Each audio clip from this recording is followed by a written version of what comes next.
일부 오피스텔 분양권 시장이 과열 양상을 보이고 있습니다. 경기도 광교와 동탄 이신도시에서는 청약 접수를 위해 수천 명이 몰려 투기 수요가 많은 것으로 보입니다. 신한금융과 KB금융이 출범 이래 역대 최대 1분기 실적을 거뒀습니다. 우리은행도 어닝 서프라이즈를 기록해 증권가에서는 은행주에 대한 장밋빛 전망을 내놓고 있습니다. 주행 중 앞에 있는 장애물을 감지해 차를 멈추게 하는 자동 제동 장치는 추돌 사고를 25% 줄입니다. 차 사고율을 낮추는 자동 제동 장치가 도입된 지 3년이 지났는데도 이에 대한 보험료 할인은 없다는 지적이 나옵니다. 국내 완성차 업계가 1분기에만 34만여 대를 리콜하는 등 올 들어 리콜이 잇따르고 있습니다. 수익성 악화와 브랜드 신뢰도 추락에 우려가 나옵니다.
시청자 여러분 안녕하십니까? 센 경제 현장 양한나입니다.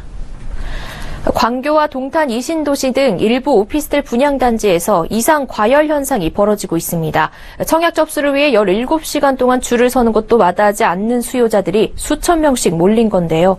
그동안 마땅한 투자처가 없었던 탓일까요? 아니면 분양권에 웃돈을 붙여 팔아치우는 투기 수요들일까요? 만약 분양권에 웃돈을 붙여 못 판다면 어떻게 될까요? 정창신 기자가 수익형 부동산 업계의 이야기를 종합해봤습니다. 40만 명 이상의 회원이 가입돼 있는 한 인터넷 부동산 정보 카페. 최근 경기도에서 700여 실의 오피스텔을 분양한 광교 컨벤션 꿈의 그린 단지에서 오늘부터 계약이 시작되자 분양권 매도 글이 쏟아졌습니다. 이 글들은 대부분 100에서 1000건 이상의 조회가 이뤄졌습니다. 수익형 부동산 업계에선 이들을 분양권에 웃돈을 붙여 파는 투기 수요로 예측하고 있습니다. 실제로 이 단지 청약을 위해 17시간 넘게 기다린 끝에 접수한 60대 여성은 요즘 하루 고생해서 1000만 원 넘게 돈을 벌 수 있는 게 어디 있냐면서 분양권 전매 차익을 기대하고 있다는 얘기를 털어놨습니다. 업계에선 현재 분양권 웃돈이 2천만 원가량 형성된 것으로 관측하고 있습니다. 작년 말에는 동탄 이신도시에서 린스트라우스 더 레이크 오피스텔 186실을 모집했는데 62,383건이 접수돼 평균 청약 경쟁률 335대 1을 기록하기도 했습니다. 이처럼 오피스텔 분양권에는 전매 기간 제한이 없어 계약 즉시 웃돈을 붙여 되팔 수 있습니다. 투기 수요가 몰리는 이유입니다. 수익형 부동산 업계에선 계약 후 한 달 내로 2번에 걸쳐 계약금을 나눠내는데 이 기간에 분양권을 팔지 못하면 단기 투자에 실패한 것으로 보고 있습니다. 계약금을 내고 나면 중도금 대출이 이루어지는데 이때부터는 대출이자 등의 금융비용이 발생하기 때문입니다. 전문가들은 계약금을 모두 내는 시기까지 분양권을 팔지 못하면 급매물이 쏟아지거나 프리미엄이 붙지 않는 무피, 일부는 계약 포기로 이어질 것으로 예상하고 있습니다. 만약 중도금 대출 무이자 혜택이 있다면 상황이 나은 편이지만 그렇지 않은 단지는 3년 정도 걸리는 준공전까지 중도금 대출 이자를 내야 합니다. 중도금 대출이 보통 분양가의 60% 정도로 이루어지는 점을 감안하면 분양가 6억 원짜리 오피스텔의 경우 대출금리 4%만 잡아도 2천만 원가량의 이자를 내야 합니다. 계약금 납부 때까지 분양권을 팔지 못했다면 중도금 납부가 마무리되는 약 3년 뒤까지 시장 상황을 지켜봐야 합니다. 중도금 납부는 보통 5에서 6회로 나눠내는데 마지막 회차 납부 시점에 다시 한번 프리미엄이 붙거나 급매물이 쏟아져 나올 가능성이 큽니다. 마지막 중도금 납부 뒤엔 4개월 후쯤 입주 시점이 다가와 잔금을 내야 하기 때문입니다. 보통 잔금을 내는 시기는 입주 시점으로 4.6%의 취득세를 내고 소유권 등기가 이뤄집니다. 분양권을 팔 수 있는 마지막 기회는 이때입니다. 업계에선 이 시기에 또 한 번 급매물이 나올 것으로 예상하고 있습니다. 이때까지도 분양권을 처분하지 못한 수요자는 중도금 대출에 이어 잔금도 대출을 받아 등기를 해야 합니다. 물론 입지 호재 등에 따라 등기 후에 오피스텔 가격이 오를 수도 있고 분양가보다 떨어질 수도 있습니다. 서울경제TV 정창신입니다. 신한금융과 KB금융이 지난 1분기 출범 이래 역대 최대 실적을 거뒀습니다. 우리은행도 어닝 서프라이즈를 기록했는데요. 호실적에 힘입어 주가도 훨훨 날고 있습니다. 앞으로 주가 흐름과 관련해 장밋빛 전망이 나오고 있습니다. 정한희 기자입니다. 은행주가 훨훨 날고 있습니다. 그동안 대우조선 이슈가 발목을 잡았지만 최근 채무 재조정안이 통과되면서 은행들의 손실 확대 부담이 낮아진 데다가 호실적까지 겹친 덕분입니다. 신한금융은 지난 1분기 1조 원에 가까운 실적을 올렸습니다. 지주사 출범 이후 분기 기준 역대 최고 실적입니다. KB금융도 출범 이후 최고 실적인 8,701억 원의 영업이익을 올렸습니다. 우리은행은 영업이익이 전분기보다 300% 넘게 급증하며 6,375억 원을 기록했습니다. 깜짝 실적에 주가도 화답했습니다.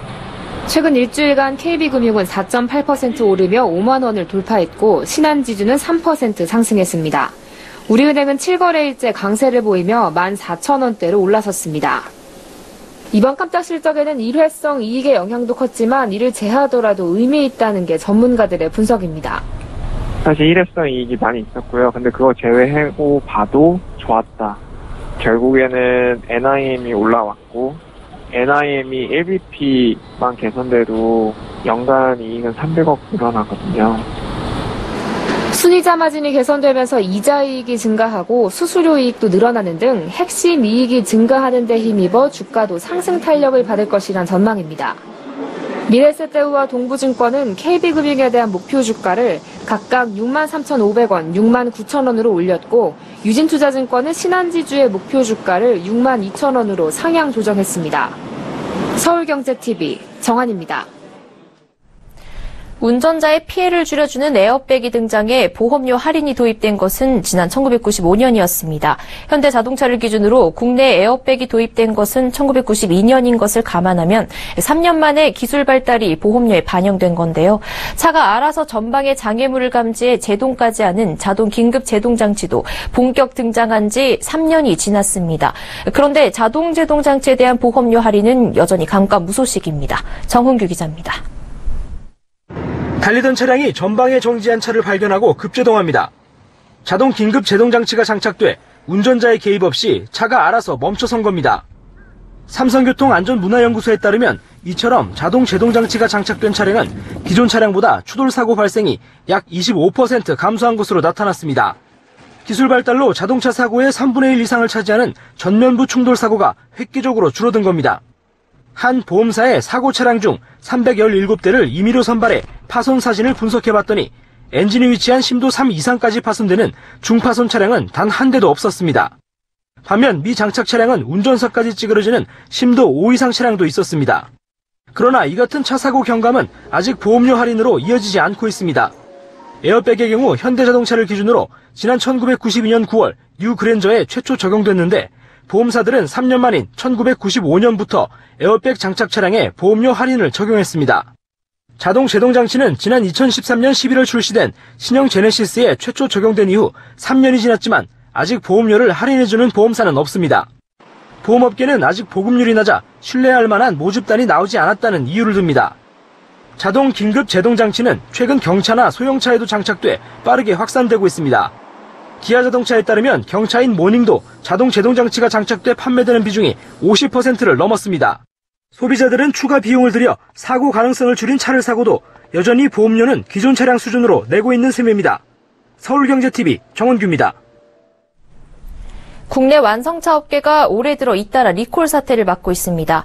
현대기아차는 국토부 조사가 시작된 지 6개월이 지나서야 세타2 엔진 시동 꺼짐과 관련한 자발적 리콜을 결정하며 늑장 대응이란 비판이 거세지고 있는 가운데 르노, 삼성과 한국GM 역시 주력 모델 리콜 사태를 맞았습니다. 자동차 결함은 생명과 직결되는 만큼 소비자들의 불안은 가중되고 있습니다. 김혜영 기자입니다. 국내 완성차 업계에 리콜 비상등이 켜졌습니다. 올 1분기 리콜 차량은 34만여 대에 달합니다. 불과 3개월 만에 지난해 연간 리콜 대수의 절반을 넘어선 셈입니다. 가장 큰 곤혹을 치르고 있는 곳은 국내 완성차 업계의 맏형격인 현대기아차. 세타2 엔진 결함으로 시동 꺼짐 등의 문제가 제기되며 대규모 리콜을 진행 중입니다. 차종은 주력 모델인 소나타, 그랜저, K5, K7 등으로 무려 17만여 대에 달합니다. 여기서 끝이 아닙니다. 엎친 데 덮친 격으로 제네시스, 에쿠스 6만여 대도 리콜을 해야 하는 상황. 르노 삼성의 간판 모델 SM6도 연달아 리콜에 들어갔습니다. 지난달 가속 페달과 브레이크 페달 결함으로 9만여 대가 리콜됐습니다. 이어 이달에는 에어백 불량 문제로 추가로 4,300대가 리콜 명령을 받았습니다. 한국 GM도 상황은 마찬가지입니다. 주력 모델 크루즈와 스파크 등 9만여 대 리콜이 결정됐습니다. 또한 올 초 출시된 올류 크루즈 역시 에어백 부품 결함으로 시판전 생산이 중단되는 구설수를 겪었습니다. 2월 본격적인 양산에 앞서 결함이 발견돼 리콜이 진행되지는 않았지만 사전 예약을 한 상당수 고객이 차량을 뒤늦게 받는 피해를 입었습니다. 이처럼 너나 할 것 없이 줄줄이 리콜이 이어지며 리콜 공포라는 말이 나올 정도입니다. 대규모 리콜에 따른 처리 비용으로 수익성 악화도 우려되지만 더 큰 문제는 품질 신뢰도의 추락입니다. 리콜이 많다는 것은 차에 대한 완성도가 떨어지고 품질에 이상이 있다는 뜻이기 때문에 전체적으로 브랜드 이미지도 많이 떨어지고요. 실제 브레이크 결함, 시동 꺼짐 등 중대 결함이 있는 차량은 언제든지 도로 위에서 대형 사고를 유발하는 시한폭탄이 될 수 있습니다. 즉 자동차는 안전, 생명과 직결되는 만큼 완성차 업체들은 꼼수 리콜, 늑장 리콜이라는 오명을 벗고 리콜에 적극적으로 나서서 운전자의 안전을 최우선에 둬야 할 것입니다. 서울경제TV 김혜영입니다. 다음 달 초 황금 연휴가 이어지면서 여행을 떠나려는 사람들이 많아지고 있는데요. 이에 따라 여행 상품들도 쏟아져 나오고 있습니다. 이보경 기자가 보도합니다. 5월 1일 근로자의 날, 3일 석가탄신일, 5일 어린이날. 2일과 4일에 휴가를 내면 앞뒤 주말까지 붙여 9일간 쉴 수 있고 8일까지 휴가를 내면 임시공휴일인 대통령 선거일까지 무려 11일입니다. 긴 연휴가 생기면서 여행을 계획하는 사람들이 크게 늘었습니다. 업계에서는 이런 수요를 잡기 위해 여행 상품을 본물처럼 쏟아내고 있습니다. 멜코 리조트 앤 엔터테인먼트는 오는 6월 30일까지 마카오 엔터테인먼트 겟어웨이 패키지를 선보입니다. 이번 패키지는 2박 3일로 1인당 17만 2,272원입니다. 여행객이 몰리면서 성수기 수준 이상으로 비싸진 항공권 가격을 고려해도 80만 원이면 마카오에 다녀올 수 있습니다. 예산만 2,850억 원이 들어간 아시아 최대의 워터쇼와 고급 호텔 숙박권, 다양한 엔터테인먼트 등 다양한 마카오의 모습들을 경험할 수 있습니다. So Macau is an incredibly diverse destination. We have at our Melco resorts everything from the House of Dancing Water, our famous resident show, to Batman Dark Flight, Golden Reel, our Ferris wheel, House of Magic, as well as all sorts of other children's facilities. Really something for everyone and something that's surely going to entertain the Korean visitor. 긴 연휴에 적합한 유럽이나 미주로의 장거리 패키지 상품들도 쏟아져 나오고 있습니다. 온라인 투어에서는 발칸 2국과 동유럽 4국까지 9일간 다녀오는 상품과 미국 샌프란시스코와 로스앤젤레스, 라스베이거스를 7박 10일간 다녀오는 패키지를 출시했고 인터파크 투어는 스페인 일주를 할 수 있는 5박 8일짜리 여행 상품을 내놨습니다. 서울경제TV 이보경입니다. 삼성전자 갤럭시 S8의 홍채 인증 기술이 들어가면서 카드사들이 너도 나도 홍채 인증 서비스를 내놓기 시작했습니다. 공인 인증이나 보안카드, 비밀번호 입력 없이 스마트폰에 눈을 마주치기만 해도 카드 결제가 가능해지는 겁니다. 앵커 리포트입니다. 삼성카드의 모바일 서비스를 제공하는 삼성카드 앱. 작년 7월 지문 인증 기술을 도입한 데 이어 8월에는 삼성패스 홍채 인증 서비스를 시작했지만 로그인이나 조회 업무에만 적용해왔습니다. 이번에는 앱카드 결제까지 홍채 인증 서비스를 확대하기로 했습니다. 앱카드는 카드사 전용 앱에 미리 실물 신용카드 번호를 등록한 뒤 온라인 결제 시 비밀번호 등을 입력하고 오프라인 결제 시 비밀번호나 지문 인증을 거친 뒤 바코드나 근접 무선 통신으로 결제가 되는 서비스입니다. 여기에 홍채 인증 결제가 도입되면 스마트폰 앱카드로 결제 시 온 오프라인 모두 기존 비밀번호 입력이나 지문 인증 없이 휴대폰에 눈만 마주쳐도 결제가 됩니다. 신한카드도 전용 앱카드 신한판에 홍채 인증을 도입하기로 했습니다. 하나카드와 우리카드, 현대카드도 조만간 홍채 인증을 앱카드 결제에 도입한다는 계획입니다. 카드사들이 이처럼 앱카드 로그인은 물론 결제 인증까지 홍채 인증 서비스를 잇따라 출시하는 것은 최근 출시된 삼성전자의 갤럭시 S8에 홍채 인증 기술이 들어갔기 때문입니다. 홍채 인증 기술은 보안성과 편리성이 뛰어납니다. 기존 비밀번호나 지문 인증은 도용이 가능하지만 홍채 인증은 본인이 아니면 사실상 도용이 불가능합니다. 카드업계 관계자는 갤럭시 S8부터 글로벌 생체 인증 기준에 부합한 기술이 도입돼 결제에도 홍채 인증 기술이 도입된 것으로 안다고 전했습니다. 서울경제TV 양한나입니다. 국민연금 최고 수령액이 월 200만 원에 육박하는 것으로 나타났습니다. 국민연금공단에 따르면 전북의 한 국민연금 수령자가 매달 198만 원의 노령연금을 받게 돼 최고 연금 수령액이 200만 원에 가깝게 됐습니다. 국민연금공단은 지난해 물가 상승률 1%를 반영해 수급자의 연금액이 지난 3월에 비해 월 19,640원 오른 데 따른 결과라고 밝혔습니다. 국민연금 전체 수급자의 연금액은 평균 3,520원, 20년 이상 가입자는 평균 8,840원 오릅니다. 갤럭시 S8의 제조 원가가 전작 갤럭시 S7보다 약 20% 높은 35만 원대로 알려졌습니다. 시장 조사 기관 IHS 마켓은 갤럭시 S8 64GB 모델의 원가는 307.5달러로 우리 돈으로 약 34만 9천 원으로 추정된다며 이는 부품 원가 301.6달러에 기본 생산비 5.9달러를 합한 가격이라고 밝혔습니다. IHS 마켓은 갤럭시 S8의 원가는 전작 갤럭시 S7보다 4만 9천 원, 갤럭시 S7 엣지보다 4만 1,000원 정도 비싼 것으로 보인다고 덧붙였습니다. IHS 마켓은 갤럭시 S8의 원가 상승은 삼성전자와 애플, 기타 제조사 간의 군비 경쟁을 반영한다며 모두가 새롭고 유별난 하드웨어 특징을 추가하려 노력하고 있다고 평가했습니다.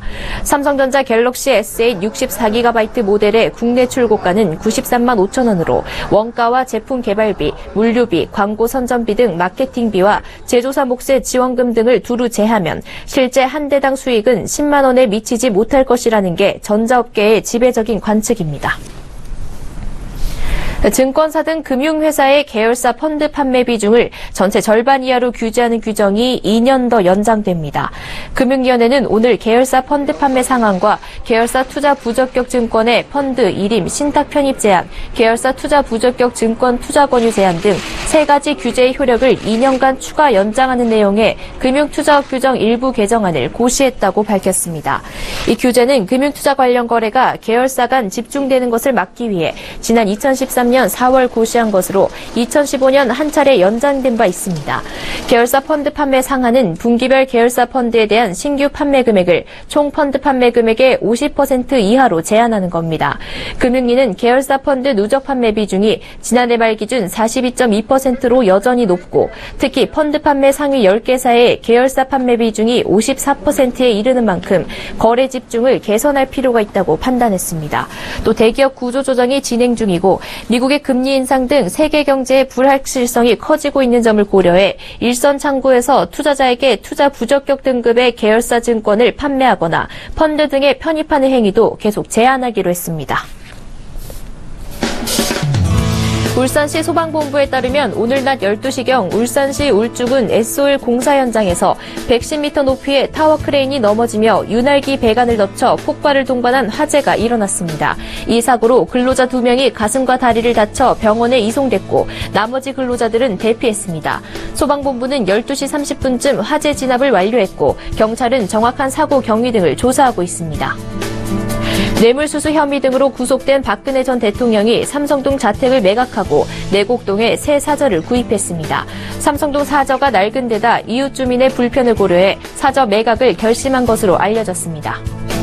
서울중앙지검 형사7부와 첨단범죄수사 1부는 인천 본부세관 직원을 승진시켜달라는 청탁을 받고 2천만 원을 받은 혐의 등으로 구속된 고영택 씨의 구속기간을 연장해 추가 보완조사에 들어갔습니다. 검찰은 2차 구속기간이 끝나는 내달 2일 이전에 고 씨를 재판에 넘길 예정입니다.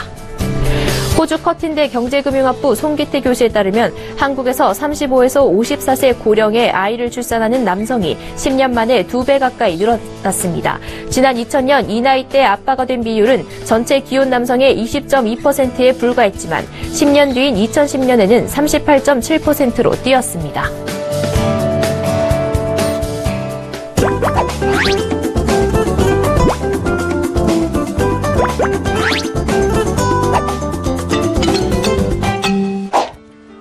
자세히 보아야 예쁘다. 오래 보아야 사랑스럽다. 나태주 시인의 시 풀꽃의 한 구절입니다. 이처럼 오래 두고 보고 싶은 것이 꽃이지만 금세 지는 탓에 항상 아쉬움이 남는데요. 그래서 오늘 센즈라이프에서는 조화가 아니면서도 시들 걱정을 할 필요가 없는 오래 두고 볼 수 있는 드라이 플라워와 프리저브드 플라워에 대해 알아보겠습니다.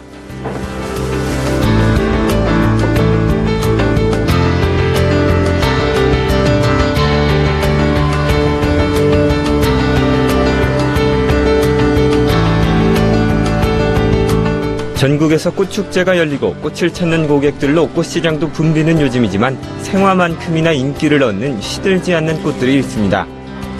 드라이 플라워와 프리저브드 플라워인데요. 먼저 드라이 플라워는 말린이란 의미의 영어 단어 드라이와 꽃의 합성어로 말 그대로 생화를 말린 꽃을 말합니다. 생화의 색을 살려 말린 것도 있지만 말린 후 염색을 거쳐 생화에서는 볼 수 없는 새로운 색을 입힌 드라이 플라워도 있습니다. 좋아하는 꽃을 오래도록 볼 수 있다는 장점에 더해 드라이 플라워만의 독특한 색과 질감이 주는 매력으로 유럽에서는 19세기부터 패션 소품으로 이용돼 왔습니다. 국내에서 대중적으로 인기를 얻기 시작한 것은 몇 년 되지 않았지만 이미 다양하게 활용되고 있습니다.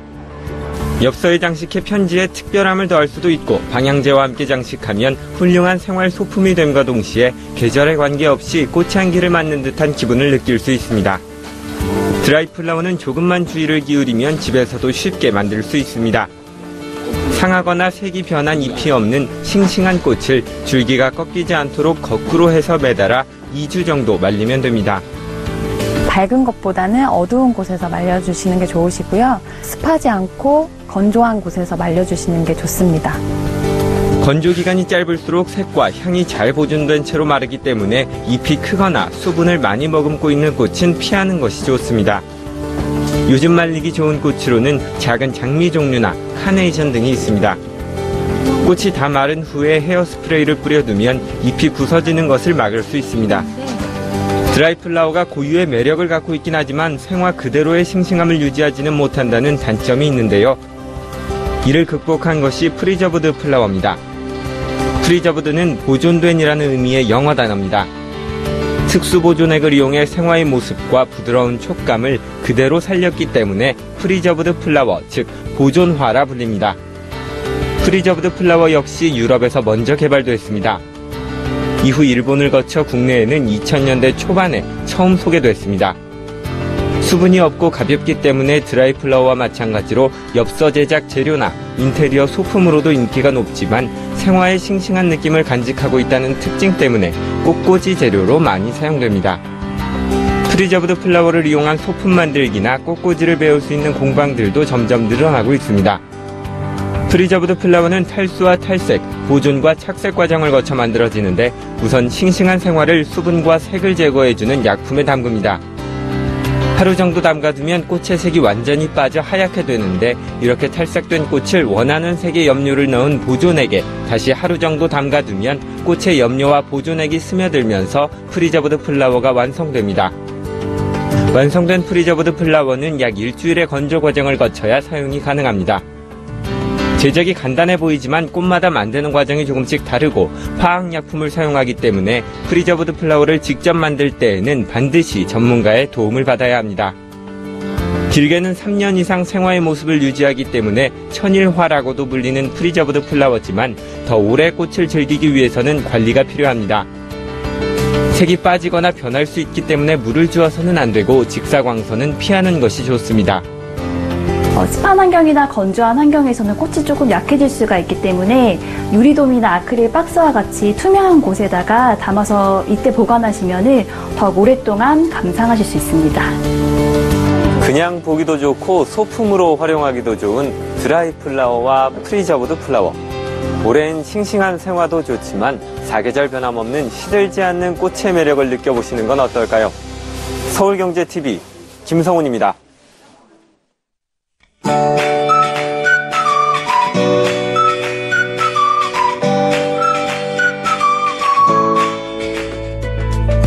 안녕하세요. K웨더 라이프스타일 예보 첫씨입니다. 현재 대체로 맑은 하늘을 보이고 있습니다. 다만 황사의 영향으로 미세먼지 농도가 높아 대기가 뿌연데요. 내일 오전까지는 황사의 영향을 받겠고요. 이에 따라 미세먼지 농도가 높을 것으로 보입니다.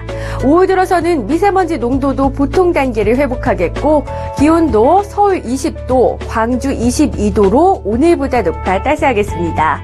여기 하늘도 중국 상해 부근을 동진하는 고기압의 가장자리에 들어 대부분 지방이 가끔 구름만 많을 것으로 보여 토요일 오후부터는 활동하기 참 좋겠는데요. 일요일에도 대체로 맑은 하늘에 기온도 높아 따뜻하겠습니다. 서울의 낮 기온 21도까지 오르겠습니다. 다만 토요일 오후에 강원과 영남은 소나기가 오겠습니다. 한때 오고 비의 양도 5mm로 적어 활동하는 데 크게 불편함은 없겠습니다. 다음은 자세한 지역별 내일 날씨를 나절 예보를 통해서 살펴보겠습니다. 대부분 지방이 비 소식 없이 가끔 구름 많겠고요. 여기에 낮 기온도 오늘보다 높겠습니다. 중부지방 한낮에 서울 20도, 대전 22도까지 오르겠습니다. 강원도는 오후 한때 소나기가 내리겠고 때문에 낮 기온 강릉 15도, 울진 14도에 머물겠습니다. 영남도 오후 한때 소나기가 오겠고 낮 기온 부산 17도 등으로 오늘보다 낮겠습니다. 호남은 한낮에 광주 22도, 전주 21도까지 오르며 따스하겠습니다. 남해와 동해상에서 파고가 다소 높게 일겠습니다. 다음 주 화요일과 수요일 사이에는 전국에 비가 내릴 전망입니다. 날씨였습니다.